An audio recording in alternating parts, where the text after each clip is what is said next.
ఓవరాల్గా నాకైన కూర్చండి. చాలామంది తెలియక ఏజెంట్ల ద్వారాను ఫ్యామిలీ మెంబర్ ఎవరో ఒకరు ఉంటే ఇంకా ఈజీ అవుద్ది. మీరు డ్రైవర్గా కానీ వస్తే ఇక్కడికి కంపల్సరీ ఇండియాలోనే ఓ 25,000 30,000 సంపాదించి పెద్ద మనుషులు అయితే రావద్దనే చెప్తాను.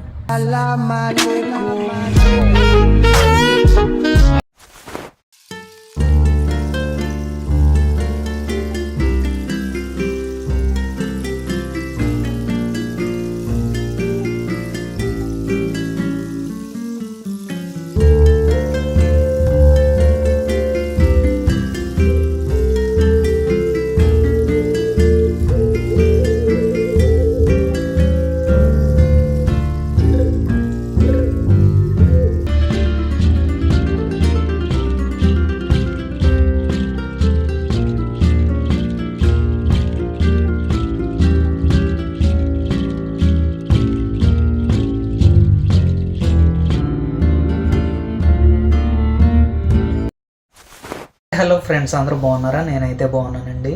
ఇండియా నుంచి కువైట్కి ఎంత ఖర్చు పెట్టుకుని వచ్చానన్నది చెప్తానండి.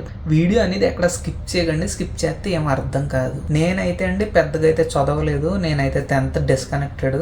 నాకైతే ఆధార్ కార్డ్ మీద అనేది పాస్పోర్ట్ వచ్చింది. ఇప్పుడు ఇండియాలో ఆధార్ కార్డ్ మీద పాస్పోర్ట్లు చేసేస్తున్నారు. పాస్పోర్ట్ వచ్చిన తర్వాత ఆ పాస్పోర్ట్ని అప్లై చేసుకుంటున్నాము. కొంతమంది అయితే ఏజెన్సీకి ఇచ్చుకుంటారు, కొంతమంది అయితే కువైట్లోనే తెలిసిన వాళ్ళు ఉంటారండి కంపల్సరీ. నాకైతే మా అమ్మగారు ఉన్నారు. మా అమ్మగారు ఉన్న ఇంట్లోకే నాకు పాస్పోర్ట్ అనేది వీసా అనేది పుట్టింది. నాకు ఈజీ అయిపోయింది. కొంతమంది అయితే బయట నుంచి వస్తారో, బయట కంపెనీల ద్వారానో వాళ్ళ ద్వారా వస్తారో. అలా రావడం వల్ల డబ్బులు ఎక్కువ ఖర్చు అవుతాయి. ఇలా రావడం వల్ల నాకు ఎంత ఖర్చు అయింది అన్నది లాస్ట్లో చెప్తాను. ఆధార్ కార్డ్ మీద అనేది నాకు పాస్పోర్ట్ అనేది వచ్చేసింది. వచ్చిన తర్వాత ఫోటోలు తీసి నీట్గా డాక్యుమెంటరీ మా అమ్మగారికి పంపిస్తే మా అమ్మగారు పట్టుకెళ్ళి కోయిటాయిన్కి చూపించిన తర్వాత ఆ కుర్రోడు బాగున్నాడు, వయసు ఉంది, మనకి యూజ్ అవుతాడని చెప్పేసి వెంటనే వీసా ఇచ్చాడు. వీసా కాపీస్ అని మన ఇండియాకి వస్తాయి. ఇండియాకి వచ్చిన తర్వాత మనం తీసుకుని ఇక్కడి నుంచి అసలు ప్రాసెస్ స్టార్ట్ అవుతుందండి. మనం డైరెక్ట్గా అన్నీ అప్లై చేసుకోలేం. మెడికల్ చేయడం ఎలాగా, స్టాంపింగ్లు చేయించుకోవడం ఎలాగా, ఈ పోలీస్ పీసీలకి ఎలాగ అప్లై చేసుకోవాలన్నది మనకు తెలియనప్పుడు మనకి ఒక మధ్యవర్తినే ఒక పర్సన్ ఉంటాడు. మీకు తెలిసిన ఈ అరబ్ కంట్రీలో ఎవరో ఒకరు వచ్చే ఉంటారు, మంచి పర్సన్. అలా ఎవరైనా తెలిసిన వాళ్ళు ఉంటే అలా తెలిసిన వాళ్ళతో మీరు చేయించుకోండి. డబ్బు అనేది తక్కువ అవుద్ది, లేదంటే ఎక్కువ అవుద్ది. అలాగే నాకైతే అమ్మగారు ఆల్రెడీ వచ్చేసారు కాబట్టి అమ్మగారికి తెలిసిన ఆయన ఒక ఉన్నారు. ఆయనకి ఇచ్చేస్తే ఆయన చూసుకున్నారండి మొత్తం అన్నీ. ఈ మెడికల్ ఎలాగా, ఈ స్టాంపింగ్లకి ఎలాగా, ఈ టికెట్ ప్రాసెస్, పీసీలు, పోలీస్ పీసీలు అన్నీ ఆయనే. టైము, డేట్లు అన్నీ క్లియర్గా చెప్తారు. మధ్యవర్తి అన్న ఆయన చెప్తారు మొత్తం. అలాగే మీరు ఎవరన్నా చూసుకోండి, ఈజీ అవుతుంది అన్నమాట. వీసా వచ్చిన 2 నెలలు అయితే నాకు అయిపోయిందండి. నేను రెడీ అయిపోయాను. ఓవరాల్గా నాకైన కూర్చండి. పోలీస్ పీసీలు కానీ, పాస్పోర్ట్ కానీ, ఈ మెడికల్ కానీ, వీటిలన్నిటికి ఖర్చు అక్షరాల 35,000 ఖర్చు అయిందండి నాకు ఇండియాలో. రూల్గా అయితే ఈ 35,000 కూడా ఈ కువైట్ వాళ్ళు ఇచ్చేస్తారు. వాళ్ళకి అవసరం, ఎమర్జెన్సీ అన్న వాళ్ళకైతే ఇచ్చేస్తారు. కొంతమంది అయితే ఇవ్వరు. మా వాడైతే నాకు ఇవ్వలేదు, నాకు 30,000 అనేది నాకు పడింది. అలాగే మీకు ఒక 35,000 అన్నది అయిపోద్ది.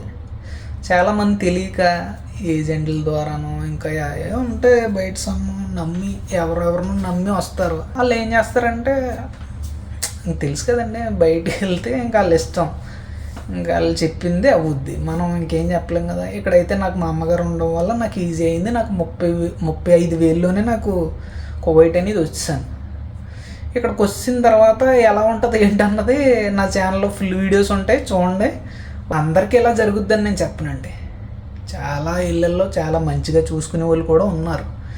నా ఇల్లు కూడా మంచిదే, చెడ్డదని అయితే నేను చెప్పను. కానీ ఏంటంటే వర్క్ అనేది వేరే వర్క్ వచ్చింది.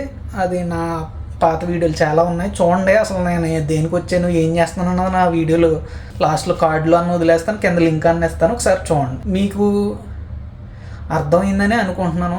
ఈ 35,000లో నేను ఇక్కడ వరకు వచ్చాను. మీరు కూడా రావచ్చు. మనకి ఇక్కడ ఎవరైనా మనకి తెలిసిన ఫ్యామిలీ మెంబరో ఎవరో ఒకరు ఉంటే ఇంకా ఈజీ అవుద్ది. మ్యాక్సిమం కువైట్ అతనే మనకి మొత్తం వాళ్ళే చూసుకునేలా ఉంటుంది. లేదంటే మనకి ఎంతో కొంత అన్నది ఖర్చు అవుద్ది. ఆలోచించుకోండి. నా పాత వీడియోలు చూడండి, వర్క్ ఎలా ఉంటుందో చూసుకుని ఇక్కడికైతే రండి. ఇంకోటండి, మీరు డ్రైవర్గా కానీ వస్తే ఇక్కడికి కంపల్సరీ ఆధార్ కార్డులో ఏ డేట్ ఆఫ్ బర్త్ ఉందో పాస్పోర్ట్లో ఆ డేట్ ఆఫ్ బర్త్ అనేది వచ్చేస్తుంది. పాస్పోర్ట్లో ఏ డేట్ ఆఫ్ బర్త్ అయితే ఉందో నీ డ్రైవింగ్ లైసెన్స్లో కూడా అదే డేట్ ఆఫ్ బర్త్ అనేది ఉండాలి.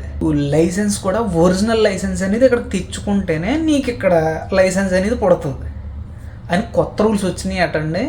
మన వాళ్ళు బయట చెప్పుకుంటుంటే విని నేను మీకు అప్డేట్ చేస్తున్నాను. మీరు ఈ మిస్టేక్ చేయకండి, ఒరిజినల్ కార్డు తెచ్చుకోండి. డేట్ ఆఫ్ బర్త్ కూడా సేమ్ ఈ పాస్పోర్ట్లో ఏదైతే ఉందో డ్రైవింగ్ లైసెన్స్లో కూడా అదే డేట్ ఆఫ్ బర్త్ ఉండాలి, ఒరిజినల్ కార్డు ఉండాలి. మైండ్లో పెట్టుకోండి. రావాలనుకున్న వాళ్ళు రండి. నేనైతే మీరు ఇండియాలోనే ఓ 25,000 30,000 సంపాదించి పెద్ద మనుషులు అయితే ఇక్కడికి రావద్దనే చెప్తాను.